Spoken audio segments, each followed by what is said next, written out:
Hey everyone, I just got back just yesterday afternoon from a pretty encouraging trip up to Renton, Washington.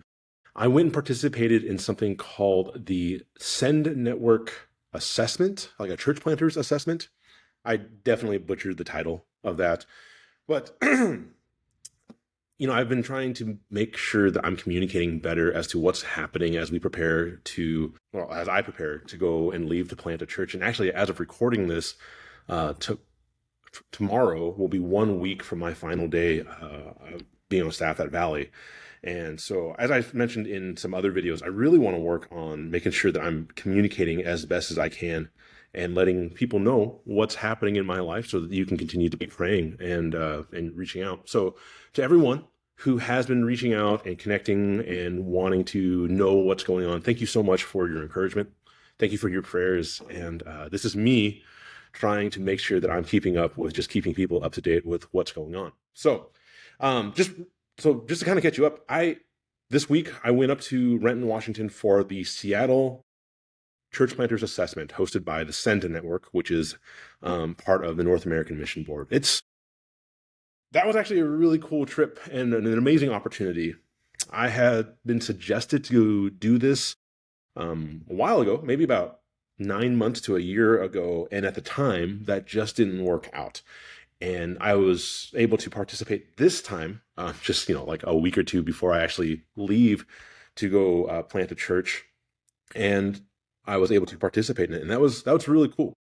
So what that is it's an opportunity for people who are looking to plant churches through the Send Network.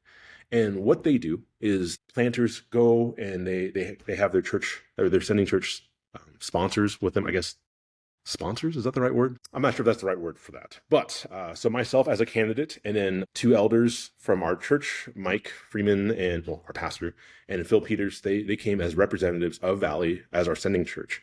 And as I was there, along with some other candidates, we got to be professionally interviewed to just have some conversations, just to assess our readiness as church planters. And so I got to sit down and we went through several topics. There are 5 topics that we had like hour-long discussions about. So I was checked in on into, how do I want to say this? I was interviewed over the following topics.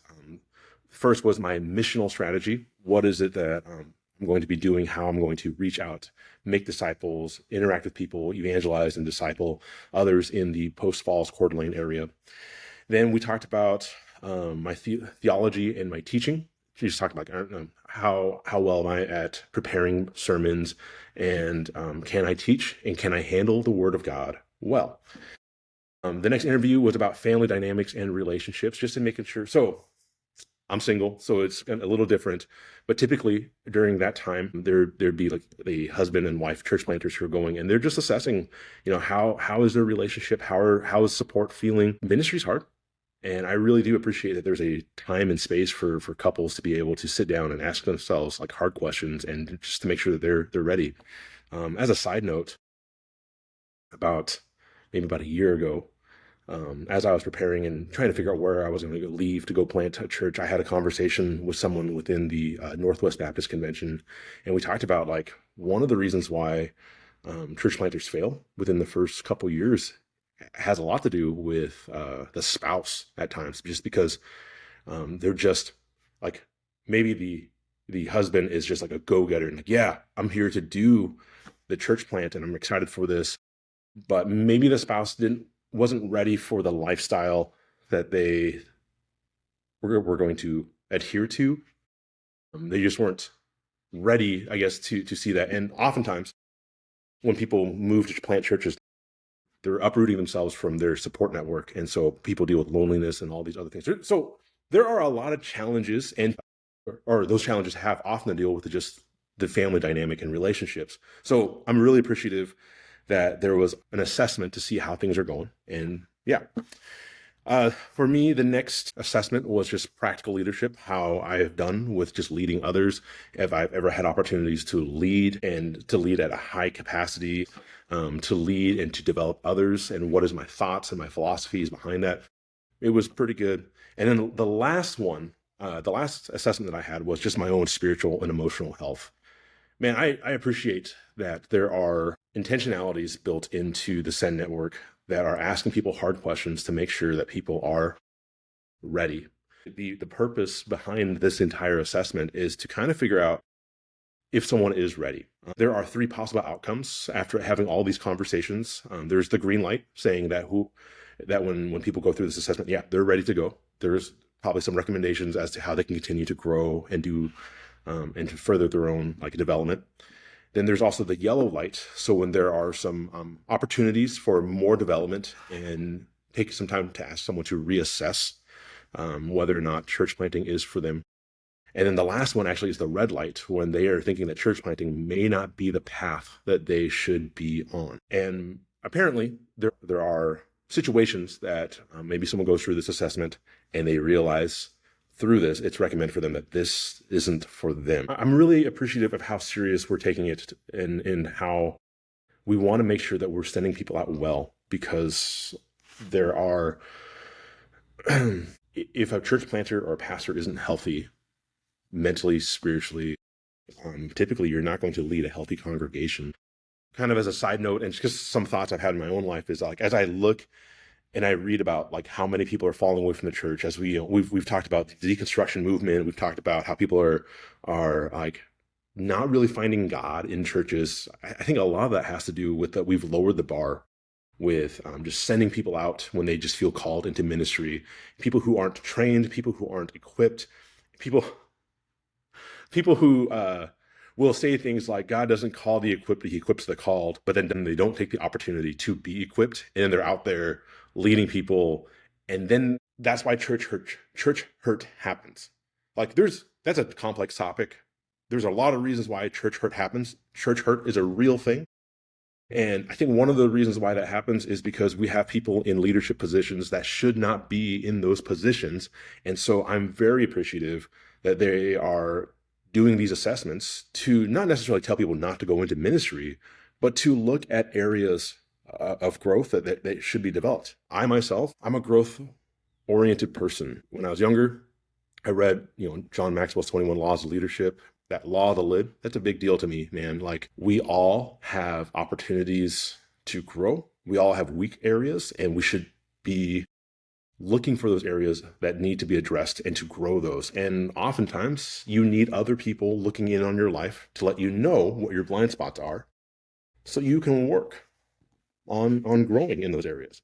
So that's essentially what this assessment is, that I had really rad people, professionals, just sit down with me, ask me really hard questions, ask me about some topics, and we talked shop, man. I will say, I was pretty nervous at first, because when you use the word assessment, you kind of see it as a job interview, like, oh man, if I don't make this, something's going to get in the way of me going. And so I had to kind of keep reminding myself, like, hey man, this is about growth. These are people who are going to show you opportunities that you have to develop and to grow, and that's okay. But honestly, man, I met this guy, Roy. He was my first conversation. He was just super encouraging, super inviting in that conversation. I'm not quite sure how to explain it, but the moment we started talking, we were just talking shop. Ministers, when we get together, we often talk and we share our burden for seeing our people come to know Christ and come to know him at deeper levels. Those are really common conversations that pastors have. And I talk shop all the time. And when he and I got together, it just felt like two friends just sharing our hearts for seeing people know the Lord. And it put me at ease. And I just realized, like, man, I'm just with like-minded people who are just making sure I'm healthy and good to go. So that was really cool. There are a couple takeaways that I'm walking away with and I'm really encouraged by. Number one is the emphasis on disciple making over church planting. Depending on who you are, you may know that, like, I've really been burdened for the last few years about discipleship. Discipling others is always the call, right? That's always, as Christians, we're like, yeah, we got to make disciples. But in the last few years, I have really been challenged by the state of the American church. Sometimes I get tired of talking about this because I think other people are getting tired of this. But as I read our sociological reports, as I read like millennials, 1/3 of millennials have left the church. There's an even higher number of young adults who are Gen Z who are leaving the church. And one of the reasons why, I think one of the largest proponents as to why they're leaving the church is because they know about God, but they have never actually experienced God. The idea of intimacy with God is foreign to them. Like, they know the rules, they know the traditions, they know, like, you're supposed to show up on Easter or Christmas and, take communion.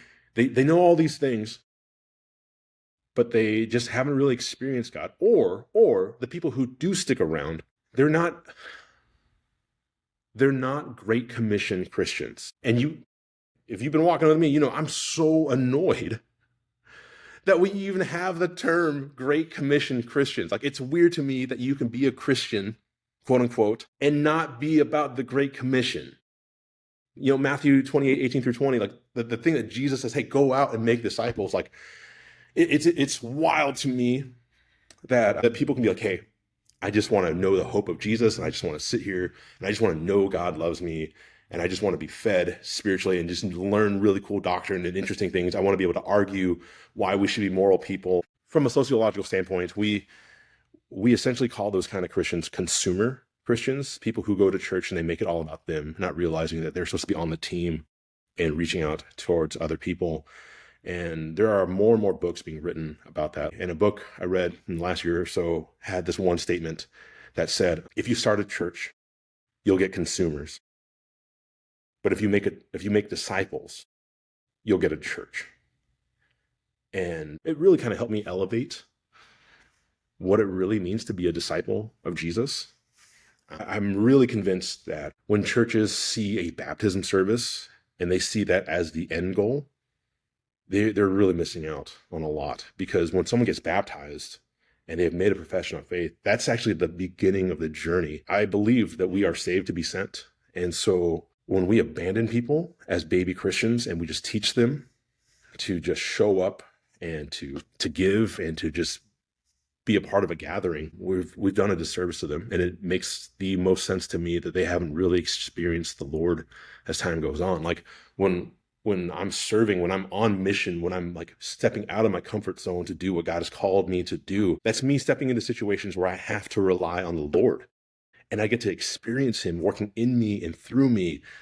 And so if we're ever taught to tell others to make disciples the way Jesus did, that we teach them to serve, but we don't actually like take the time to pour themselves out into others and make disciples, then of course, church is just super boring and not really fulfilling for them. And this God that we talk about isn't near. He's just someone we pay homage to. So I say all that because I've had these convictions, I've had these thoughts in my mind, and as I meet other church planters and I meet other missionally oriented Christians, as I meet other Great Commission Christians, we're all kind of having the same conversation and we're all kind of feeling the same thing. And then to be a part of this network, this larger organization, to see them say things that we want to focus more on making disciples that'll lead into healthy churches, man, I am encouraged by that. I'm encouraged that I feel like there's this awakening that, like, the church growth movement that we've kind of been focusing on for the last 40 years, as intentional and as great as that has been, there have definitely been some gaps that needed to be addressed. And I think we're starting to see the change of the tide as we are wanting to address these gaps that we're seeing in people's discipleship journeys. I'm super encouraged by that because there are moments in my life where I feel like I'm taking crazy pills and I'm like, am I wrong? Like, am I the only one thinking this? If I'm the only one thinking this, maybe I'm off on this. And maybe I still am off, but now I'm off with a bunch of other people. I'm encouraged by that. I'm encouraged that there is a growing number of people who are looking at the state of our churches. And when we're seeing it, they're like, man, people aren't connecting with God. They're connecting with hype. We're just asking harder questions and aiming for deeper things. And I'm excited to see that I'm not alone in that, and that there is these conversations that are happening and there are actions being taken to plant churches based on the idea of like, let's make disciples. Let's just not like start a gathering. The next thing that I'm really excited about is the steps that Valley is taking to become a sending church.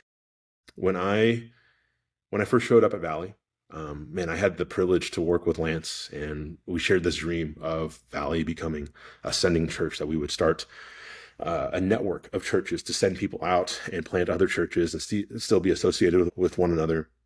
And before we got to do that, man, he had the opportunity to go work for the denomination, and now he's like the executive director of the Northwest Baptist Convention. So, Lance, if you're seeing this, good job, buddy. I'm excited for you. I should have messaged you. Congratulations. This is me saying that now. Anyway, so he went on to go do that, working with our current lead pastor, Mike. Here we are. I think Mike is 7 years in now. We're taking these steps. And so I rode with Mike up to the assessment, and that was a fun, nostalgic conversation. That was fun. Him and I just kind of sharing stories about like what life has been like for us, just living up and down the I-5 corridor. You know, I lived in Longview, then I lived down in Salem for years as I was going to Bible college, and he's from the Seattle Federal Way area, and just sharing stories of different things that have happened and just our experiences with other churches and pastors. And that was fun. But then on the way back, man, we just being exposed to other great things that are happening, just seeing the potential and seeing what Valley could be doing to raise up new leaders and to send them out and to start these networks, to start these churches, and to even talk about how like I get to be kind of the tip of the spear. And so it's a learning experience. There's definitely some things that could have been done differently. Not to complain about that. This is the first time we were doing this. And so now we're starting to understand the process, refine the process, and develop a process so that we can continue to raise people up and to send people out and to start these amazing works of the gospel. And that's exciting to me, because that really reinforces the idea that for me, for my church, for Valley Christian Fellowship, this isn't me saying goodbye. It kind of feels like this is us as a church taking the next step. And I'm still going to be connected, and that we're still going to be troubleshooting, because now there's a larger vision as to how can we intentionally do what has been done to plant, to lead, to launch more.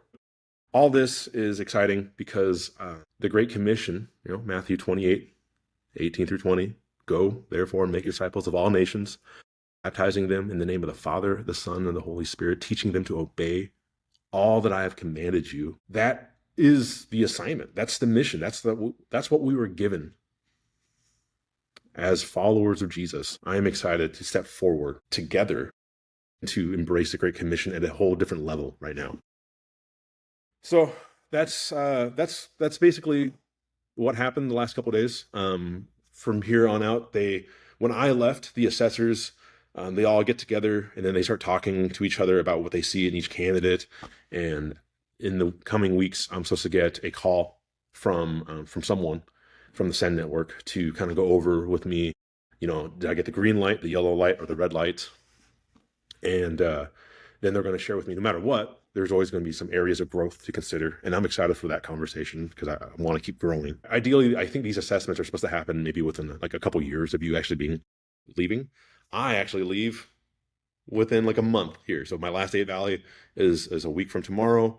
And then within the next month, I'll be heading east. So I'm going, but I get to go and have some ideas of what I could be working on. And honestly, I have more support now that I've met other people, like-minded people, and I'm excited for that. For everybody who has continued to watch this, because this is a really long video right now, thank you for your prayer support. Thank you for checking in. I hope to continue to update people more often like this and just keep everyone connected. If you have any questions, just reach out to me. If you know me, you probably have my phone number or some way of connecting with me. Thank you, everyone, for your continued prayers. Thank you for your support. And thank you for everyone who is walking on this journey with me. So, all right, take care.